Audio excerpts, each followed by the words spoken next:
For the past 6 months, my son has been nagging me to get a certain brand of breakfast cereal in strawberry flavor.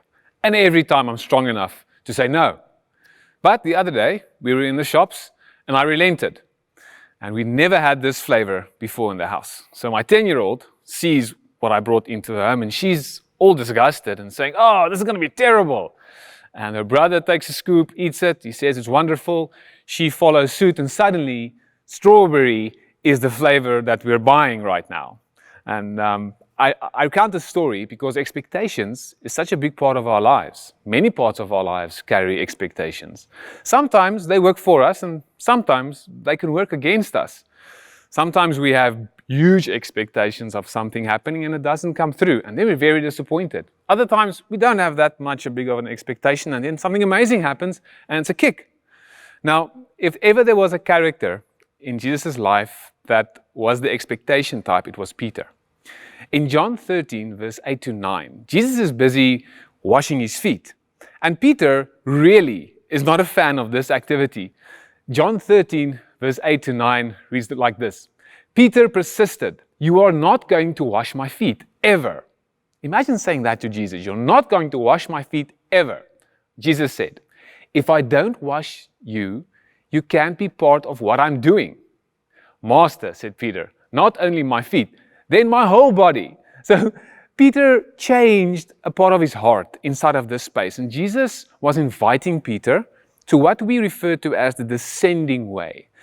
The way we go to have a deeper and fuller understanding of what God is doing in our lives. And unless we are in a space where we are comfortable in challenging our expectations, we may lose out on the real revelation of what Jesus can be in our lives. Now today, you might be wondering, so how do I do this? What's the practical element of changing my expectations? This might look like taking an inventory of your mindsets with regards to your relationships, the things you own yourself, other people, and maybe talking to God and inviting Him to show you what expectations you might be carrying with you that might be hindering His work in and through your life. I believe when we do this, when we embark on this descending way, one way to do that is looking at our expectations, challenging our expectations.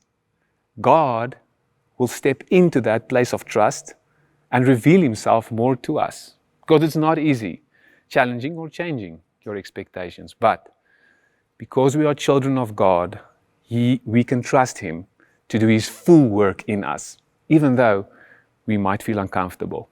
So my prayer for you today, on your way, in this descending way, that you trust God with your expectations and maybe the fear of challenging or changing some of them. So that at the end of the day, our community and our world will look more as God intended it to be.